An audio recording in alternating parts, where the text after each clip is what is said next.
Good evening and welcome to the Speakeasy Podcast. I am your host, Constance Woolard, and the whole entire month of September here at the Speakeasy, we will be having the Leadership Roundtable, where we will be discussing daily leadership challenges that we see in today's workplace. I'm excited because today I have two phenomenal guests here in the studio with me. I have Shawn Fair of the Shawn Fair Consulting Group, and I have Sherrill D. Mims, who is the CEO of the Global Caregivers Network, also a healthcare provider like myself. And today we are going to talk about leadership challenges in today's workplace. So I'm going to bring them both up. Good evening, Shawn, and good evening, Sherrill. How are you? Good evening. Hey, good evening. I'm doing just wonderful. Constance, just wonderful. Well, thank you. I want to thank both of you for joining us and welcome you to the Speakeasy Podcast. And so I just want to, both of you, Shawn, I'll start with you. Just tell the listening audience who you are and what you do. Well, my name is Shawn Fair. I'm considered to be a leadership expert. I work with executive leaders, mid-level managers, supervisors here in the United States, Canada, and Europe. Basically, just teaching leaders how to be the best possible leader, how to be a great servant leader to their people. I also have a platform called the Leadership Experience Tour, which is the #1 branding platform for speakers here in the United States. We audition speakers from all over the country, give them 8 to 10 minutes on stage to give a powerful story that relates to a variety of audiences. And so those are my two primary values that I bring to society. Okay, great. And the Leadership Experience Tour, when is the next one, Shawn? The next one is October 27th, 29th in the great state of Michigan, the city of Troy, at the Michigan State University Convention Center. It is going to be a sight to behold, to say the least. All right, good deal. I am excited about that. And Sherrill, Yes. tell the listening audience who you are.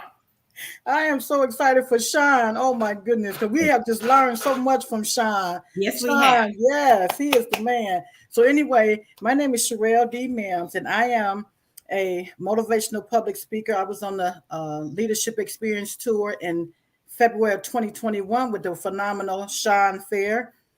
And also, I am the Global Caregivers Network founder and CEO, which is the #1 caregivers platform. So I just piggyback off of Shawn. Shawn has the #1 speakers in the U.S., and I'm just focused in on caregiving. So that's my area of expertise, caregiving. Well, thank you so much. And yes, Shawn has been a phenomenal mentor. Yes. He continues to be there. I was on the platform in September of 2021, and he continues to mentor and encourage. And so, Shawn, my hat is off to you for what you do. Thank you guys so much. No, I appreciate both of you. Thank you so much. Thank you so much. Okay, so we're going to talk about some common leadership challenges that we are facing in the workplace. Mm-hmm. And so I know for Sherrill and myself in healthcare with the Great Resign, nurses have just more or less disappeared. We cannot find them. And then we get those with the agencies and travel nurses, and either A, they're not prepared to do the job they've been sent to do, or B, they want to limit what they do and dictate what they do. You know, they're not concerned about the needs of the organization. They're concerned about their needs, and that's it. And so the Great Resign has presented some major problems, and not just in healthcare, and, you know, in hotel industry as well, restaurants that can't find anybody to work. And so it's just a big struggle. And so my biggest challenge is, how do you engage employees and keep them engaged while all this chaos is going on? That's my biggest question. That is a wonderful question. You know what, Constance? And being in the healthcare, I'm going to share with you this because I've been in the healthcare for over 20 plus years, right? And even over the years, everything has just kind of like dissipated. I'm talking about with the staff. Like you just said, people are not being trained. That is number one.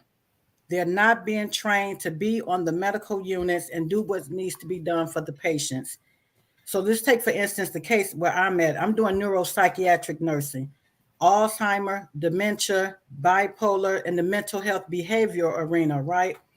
So we have all these people, right? However, they are not trained. Shawn, we need you to come into the mental health, come into the mental health arena and help us out because we truly need that stability, number one, because we have CEOs, we have leadership, but the training is just not there. I travel from different states and I just see the dilemma that is happening in these hospitals. Some of them may have them, but the majority of them do not have the help that they need. They do not have the training that they need. If you do get training, it's only going to be for 2-3 days and you're out on the floor. That's it. 2-3 days. And you are to know what you're doing on these different units. So I just thank God that I have the training that I have as a registered nurse for the years that I have. And I'm able to help, but yet I'm just someone just passing through. I'm not per se on their staff. And so I love what I do. I do the best that I can do. And then I move on to the next city, next state. But I see the dilemma. There is definitely a dilemma in the healthcare arena. Shawn, can you help us out? Well, to be quite frank with you, I mean, it goes way beyond the healthcare industry. Yes. It is the service industry in general Mhm. is having the same problem. Mm.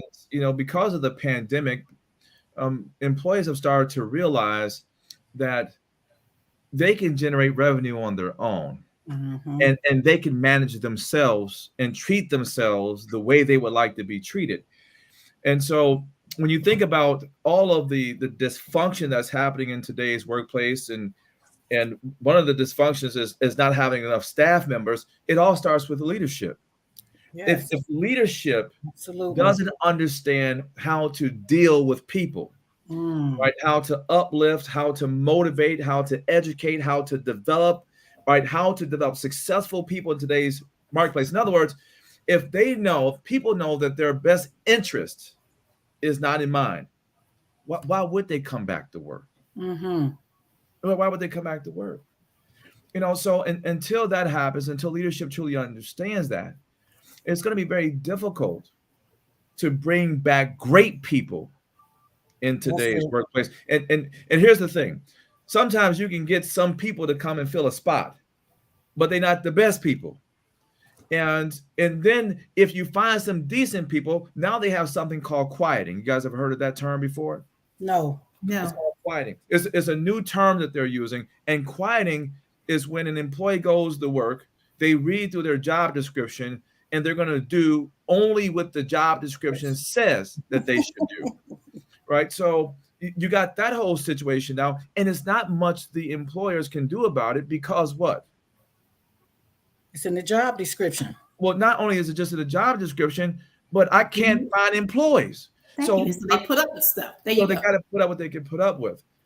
So if leadership is not trained properly, and they don't understand how to emotionally compensate their employees, if they don't understand how to mentally compensate for their Mm-hmm. employees, and then the third one is they have to financially compensate for That's them. right. If all three of those things are not being addressed in today's environment, we'll be in the same situation next year, the year after that, and the year Mm-hmm. after I agree. Yeah. And I know in my current role, I have 16 sites, 12 states. And so I try to engage the leadership that I oversee to encourage them. But what I've told them is we now have to change our stance of leadership. You got to come from behind the desk. That's right.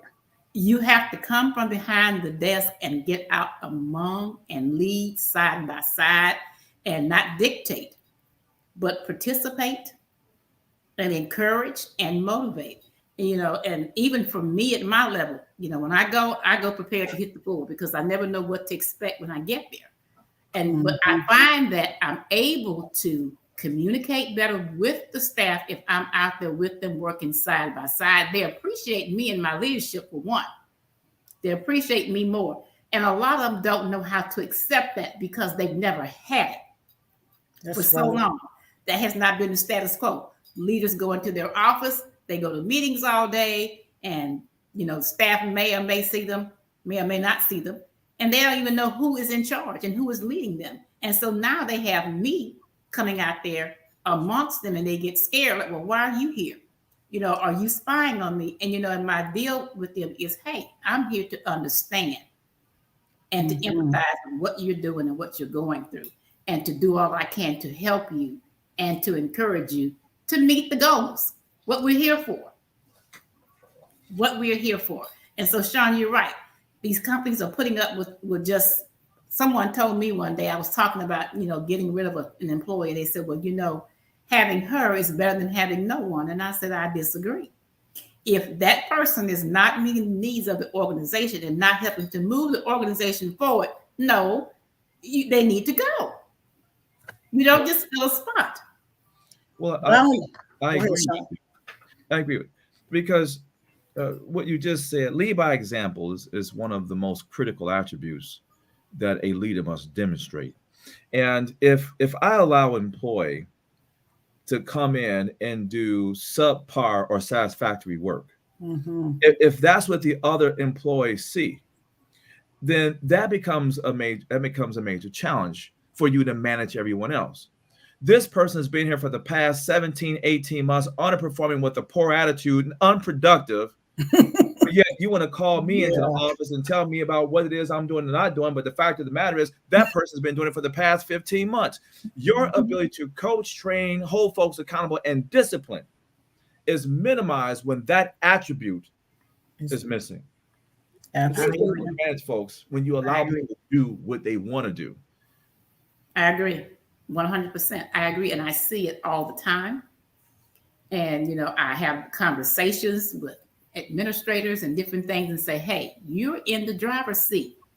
Come on now, step up, man up, woman up, whatever it is, do what you need to do to make this thing work. Yeah. And it's really hard because they're so afraid that they're going to be short staffed. Well, you know what? My thing is, if they're not performing, you're short staffed anyway. That could be a maybe or maybe not. Yeah. Because in the workplace, we already know, Constance, is in the workplace. It's just so different now, right?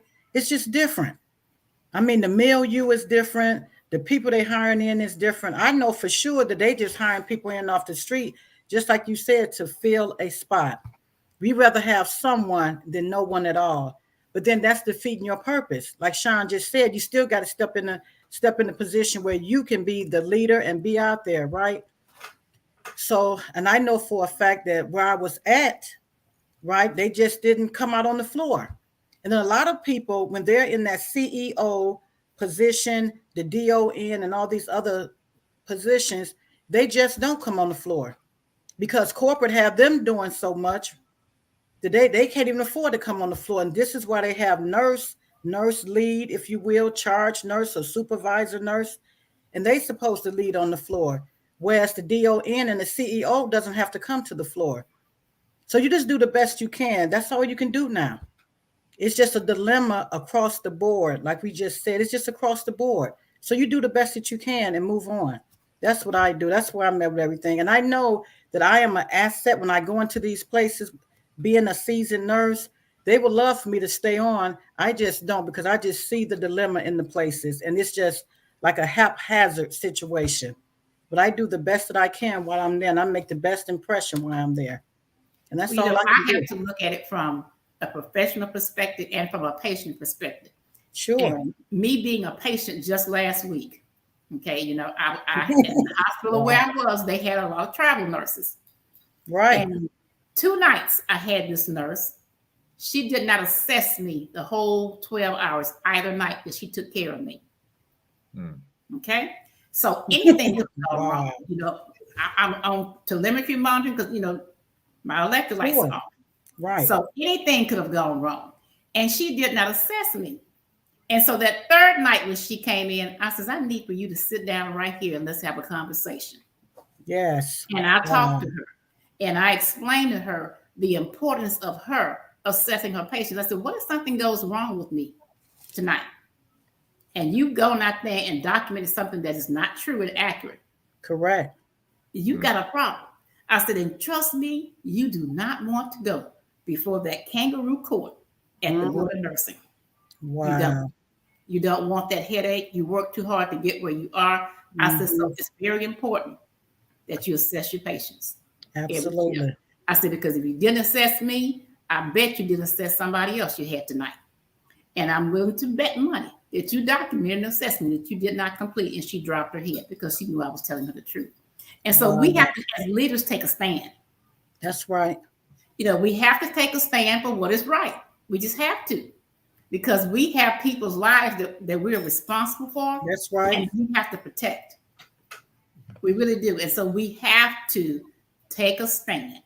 We have to treat everybody across the board evenly. And when behaviors arise, we have to confront them and deal with them. And if the person gets mad and quit, oh, well, they need to go anyway. Well, but here's the problem with that. You addressed her. You understand the industry. You understand how this is supposed to work. But what if you didn't? Whose responsibility is that? Exactly. Because that's we understand what the problem is, but what's the cause of that? Why does she feel as though that she can do or not do what she was supposed to do? Right. That would be the question that I have. And see, that falls on leadership, obviously. And I don't necessarily know the nursing industry per se, but there's got to be some kind of check and balance somewhere with the employees. And you said something that was very disturbing. If she can just go in and just write what she want to write, and it's not accurate, how does one know if they're getting the right care in this situation? Exactly. Like he just said, that check and balance. The check and balance is your coworker. And I do notice a lot of times they just piggyback off of what the other person just said from the other shift. We know that happens a lot, Constance, in the industry. And we know that's not right. But we can't go around and check everyone. All you're responsible for is the time that you are there and what you're doing. Now you just did a great, excellent thing with her and checked her. I bet from here on out, she is going to do her assessment, because now she don't know, number one, who's in that bed. You could have been the vice president or anything, right? Exactly. And you didn't even check her until the third day. You did real good, because that would have been the first day check for me. In the hospital, we know better. We know we have to do a head-to-toe assessment. That is a given. So if a lot of our patients don't know that, and especially if they've never been in the hospital, they don't know that. So they would not have picked up on that. Right. But by me knowing, and then after the second night, I'm like, okay, when she comes back here tomorrow, we're going to have a conversation. I just got to talk to her about it. And so I was nice about it. Sure. And I told her what I do every day, and that I was a nurse, and I just, gave her some good, solid, candid advice, but I did not do it in a way to kill her spirit. Sure, absolutely. But I brought it to her attention. Now, we've got a comment here from Jennifer Brady out of Massachusetts, and she says, I feel like we as leaders should lead by example, be with the staff, help them where they are. Right. And you're absolutely right, Jennifer. We have to learn to meet people where they are. Our workplace is so diverse now. We have so many different generational groups within our workplace, and they all communicate differently. They all have their own different value set and mindset about things. And so we have to learn how to adapt as leaders to address the needs of each of those groups. And I will never forget, I was so frustrated one time. I had a bunch of new younger nurses, and they just couldn't get it. They just couldn't put pieces together. And I'm like, what? I came home that day. Why can't they just come to work and do their jobs? And then I thought about it. You are supervising what you have raised in your house. The only thing is he doesn't have a nursing degree and they do, but they're in that same generational group. They have that same mindset, that sense of entitlement, and there you go. And when I was able to recognize that within myself as a leader of that group, I had to change my approach and things turned out a whole lot different. I had to learn how to work with them. I had to adapt my leadership style. That's right. To meet them where they are. This is another area that's challenging in today's workplace. Like 90% of the dysfunction that happens in today's workplace is generational in nature.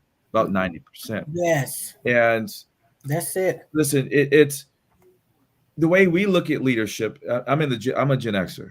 The way a millennial, first generation, second generation look at leadership is different. And the problem is that a lot of leaders haven't gone through any kind of generational management training. That's number one. People need to go through that kind of training. I'll just give you guys just a real quick example of this.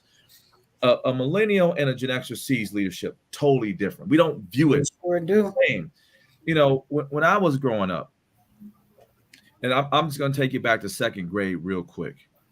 I had a teacher. Her name was Miss Mooney. I'll never forget her. But if I got a hand in school, she would send me down to Nun Mary's office. And Nun Mary had a fiberglass paddle named Betsy. And I would get 3 whacks with Betsy. Then she would call my mom, who was also a school teacher, and she would tell my mom exactly what happened. And back in those days, mom actually listened to the teacher. And my mom would say something like this: "Oh, that's what he did. Well, I tell you what, give him 3 more whacks. I'm on my way." He would come get me from school, take me home, and then guess what would happen again? I would get it again. And after I got it real good, I would go on punishment for about 2 or 3 weeks while my buddies are down the street playing basketball, football, or Atari. And after the 3 weeks was over with, I couldn't wait to get out of jail. I would go down the street to my buddy's house. And back in those days, I didn't have to ring the doorbell. I can just jump right in because I was family. Right. And whatever they was doing in their house, I can just join right in because I was family. But if I got a hand there, his mom would give it to me. Exactly. Take me by the ear, drag me down the street, tell my mom what happened, and I would get it again. There was community discipline. Sure. When my generation grew up. And those parents that raised us grew up under a pro-parent law system. That's it. Exactly. That other generation, they grew up under a pro-child law system. If a teacher puts their hand on a kid, a millennial child back when they were in school, that teacher would probably go to jail. They would at least lose their job. And guess who knows that? The children knew that. There could be a fight on the bus, and the bus driver won't even break up the fight in fear of putting his hands on the child and losing his job. Right. Yes, knew that. The kids knew that. And because of that, they see leadership totally different. It's not that it's wrong.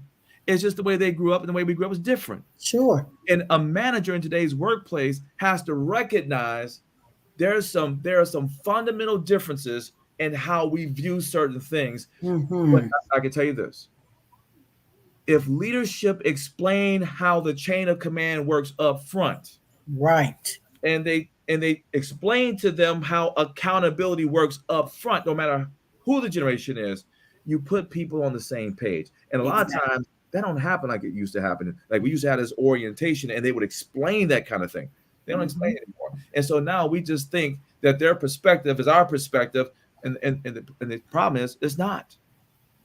Wow. And you're absolutely right, Shawn. And orientation is almost non-existent in some environments. It's almost non-existent. And if they have it, it's just basic general stuff, and they breeze through it, and then that's it. And then the employee is there for months, and they really don't understand or fully understand what their role is in the organization and where they align with leadership and so forth, and everyone else they work with. They don't even know the rules and the regulations and the policy, or even how to locate them. Yeah. And that's a problem. That is a problem. And so what is the solution? Oh, wow. Again, I still say the solution is, and as Shawn just mentioned, leaders need to be accountable, okay, and hold each other accountable. and if you have not had the generational diversity training, you need to find it someplace and get into it, because I'm telling you, it's mind blowing, and it will make a difference in how you interact with different individuals in the workplace. Yeah. It makes a difference because they don't get it. And, and sometimes it's almost as if you have to paint a picture for them. Sherrill, in the mental health environment, you can't wear your hair down hanging low because somebody can grab it, pull your hair and snap your neck. That's and right. So I had a group of them, they got the long braids, past their knees, and they're walking around. And I'm like, you need to pull your hair up. And I said it like 2 or 3 nights. And the same ones came back with their hair down again. So I went to the Dollar Tree and bought some twists. And I says, okay, I'm going to give you this tonight. And before you walk out of this report room, I need you to put your hair up, and let me explain to you why. If a patient were to come behind you and grab all that hair and wrap it and pull your neck, I said, before we could get over to get you away from that person, it's a safety hazard. Why I'm asking you to pull your hair up. And when I broke it down like that, they got it. Right. But just me saying, pull it up, they were like, forget you, sister girl. Well, that's the thing. Explanation. Yeah, they operate best. Right. When you can explain to them why it is that you're having doing whatever it is that you're having them doing. That's the millennials generally work that way, and there's nothing wrong with that. There's nothing wrong with that. No, it's not. Just when I grew up, it was because your mama said so. We just do what we were told to do. There was no explanation. You didn't ask any questions, and there was no explanation. And now the kid, because I knew with my son, I would tell him stuff. Well, why? Well, why? And if I said because I said so, son, well, why did you say that? And I'm like, oh gosh, here we go. But when I took time and explained it to him, we didn't have that discussion again. Yeah. Because he got it. But I had to go through the process of explaining. Now, Constance, that's just kind of how we look at them. But let me just tell you, they look at us a certain way too. Because if you're that boomer generation, in their minds, listen, we have the most life experience, we have the most work experience, and our way of doing things is the only way of doing things, and that's how they see us in a lot of cases. And then my generation, we're the Gen X generation, we're the most cynical and the most hated folks on the planet. If you think about somebody that you don't like, is somebody in our generation, and they look at us a certain way, just kind of like how we look at them. Sure. A certain way. And that's why what you said earlier, that generational management is not just for the managers. It is also for the employees, because they need to understand how we function, how we think, how we operate, as much as we need to understand how they think, how they function, and how we operate. Exactly. Yeah. And that is so true, Shawn. I had that discussion with my son a few days ago, tried to explain to him why I have certain rules the way I do. Yeah. His thing is he feels he should be able to come in here anytime of night he gets ready. I said, no, sir. No, sir. No, sir. You may be 24, but you're in my house. I say on the same side of the door that I'm on by midnight, not on the opposite side, the same side of the door that I'm on at midnight. If you're planning on staying here tonight, that's where you need to be. Wow. Otherwise, you're not getting it. And I explained to him, I said, it disturbs my rest. I said, because for one, I can't get comfortable until I know you're in this house safe. And, my mom used to say, I'm like, well, you need to go to bed. Why are you worried about what time I'm getting home? You need to go and go to bed. Well, I see what she meant. Now, you can't sleep when your child is out like that at night. So I explained that to him. So he has it now at 10 minutes to 12. He's not going to be home. He called me, Mama, I ain't coming home tonight. Good deal. Alarm is on, lights out, and I'm gone. well, and that's because you explained it to him, and that's what they need. He in his mind, and this is my mom's a boomer, and then I know the old fashioned, so da. Right. And you'll find that the millennial generation, because they got their kids, now their kids are turning 12, 13, 14. They way more lax at that age of time they come into the household. Different mentality, different way we grew up. And because when I grew up, listen, you had to be in before the lights was out. Thank you. Street light better not get you outside. Yeah. Yeah, exactly. Wow. Exactly. And so, it's just a culmination of things, and there's several challenges that we see every day. The Mhm. disgruntled employee, that one that can't get along with anybody. And Wow. as I tell leaders especially, be careful how you approach people, because you don't know what people are going through. And I said, gas prices have gone up. I said, we fill our cars up and don't think anything about the extra cost. I said, but you got a single parent here with 4 kids and $20. And she's trying to decide, do I put 10 in the car and save 10 to feed my kids, or do I put 15 because this big car I got, it's not going to move the needle. I won't be able to get home tonight. I said, you got people dealing with some serious things. So be careful how you approach people. Approach people with understanding and Yes. calmness. Mhm. Don't come at people crazy. Don't. Yeah. You have to, That one. managers have to understand people. Yes. They just do. And there's times where you have to be empathetic towards your employees. Yes. And just seeing the problem on the surface. My employees got attitude. And so a manager wants to correct that Right. instantly without asking questions or saying, you know what, I noticed that you're not quite yourself today. Right. I was just wondering, Mhm. is there anything going on with you that I can help you with? You with it. Exactly. Right? And having that approach. Listen, the fact of the matter is, and you guys understand this, is that 30% of today's workplace has some variation of ADHD. That's right. 30% is factual. It's I got fact. a touch of it myself. Okay. There's no point in you sending me an email with 5 paragraphs in it. I can tell you right now, I'm not reading it. I might skim through it, but I'm not reading it. Then you have a small percentage of people in today's workplace that struggle with seasonal affective disorder.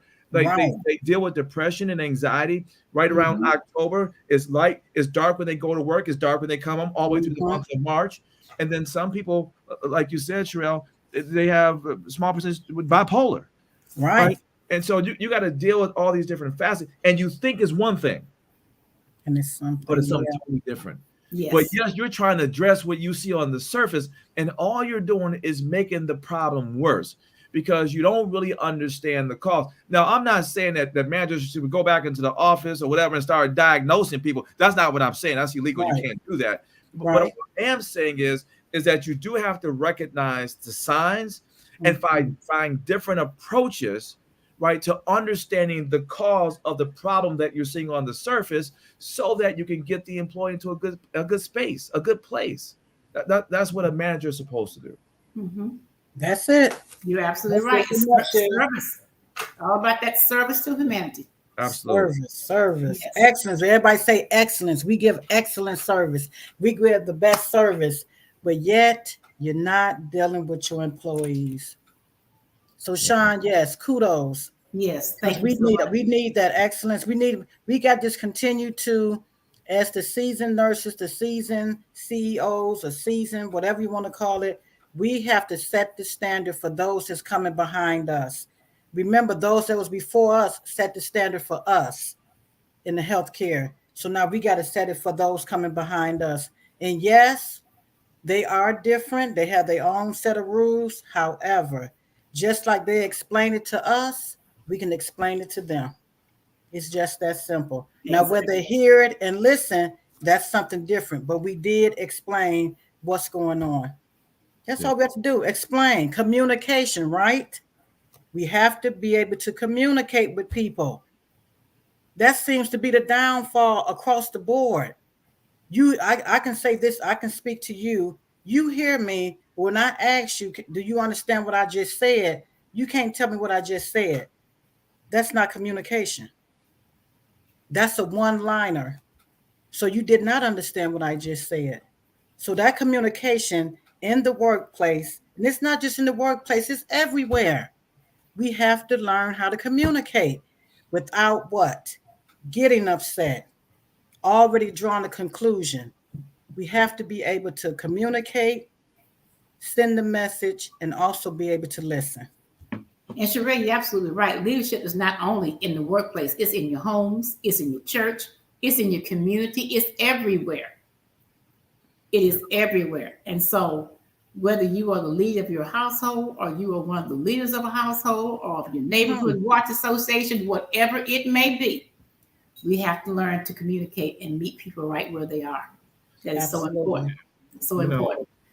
It's we talk about this communication thing. The managers have a very tough job. It requires a manager has to go through extensive training to be an effective leader in today's workplace. Just like I can't manage everyone the same way and get the best results. Right. I can't communicate the same way and think that everyone is receiving my communication. Let me just give you an example. I mean, the fact of the matter is that every person that you have on your team is inherently different. Right. Every one of them. Some of them, they grew up on a 2-parent household. Some of them grew up on a 1-parent household. Some of them grew up under these set of values, and others grew up on another set of values. Some of them went to church, some of them didn't. Some of them went to private school, some of them went to public school. Some of them are spiritual, some of them are not. Some have a high school diploma, some don't. Some have a bachelor's degree, some don't. Some have a master's, some don't. Some of us grew up in one generation versus another generation. Some of us grew up under one set of law versus another set. And all I'm saying to you is that everyone has been shaped and formed differently. Therefore, we don't communicate the same way. We don't receive communication the same way. And you certainly can't manage everyone the same way and think that you can get the best results out of every employee that works for you. It requires that a manager conforms their leadership style to meet the needs of every employee in order for them to develop an employee that's going to be successful and doing their job. That's a fact. That is a fact. You just made it make sense, Shawn. You got to make it make sense, baby. No more you can do. You, I'm telling you, make it make sense. Ooh. Yeah, I'm gonna ask Shawn about that DISC, because you got, like you just said, you just broke it down that way too, Shawn, where the DISC with the different personalities on the job. You got different personalities. We were just at a company out in Denver a few days ago, and I had Marcus out there with me, who's he's a DISC pro. We had Nick Giles came out there with me, and we talked about DISC, but a lot of the jobs that are out there today need this, and the reason being is that the manager is not able to spend the same amount of time with their people as they used to. So getting to know them within a reasonable period of time is very challenging in today's workplace. So providing a DISC assessment where a manager can review it and have a better understanding of who the person is immediately puts them into a better position to effectively manage them. And DISC is something I think every employee, every manager, every director, every VP, every CEO should take some assessment so there's a better understanding of how to manage, how to communicate, how to work with, how to build, how to develop. All those things gives you a better idea if you're able to review a person's DISC assessment. Yes, I agree. It does help. It does give you some insight into your team member and how to work with that person effectively. I agree. Absolutely. Well, I want to thank the two of you for joining us today. This has been a great discussion on work leadership challenges in our workplace today. I want to thank both of you, Shawn Fair with the Shawn Fair Consulting Group and the Leadership Experience Tour, and Sherrill D. Mims of the Global Caregivers Network. I thank both of you so much. And until next week, to the listening audience, may God bless you today, tomorrow, and always. Take care. Take care, absolutely. Thank you. Bye-bye. See you, Shawn and Constance. All right, Constance. Thank you. You're welcome.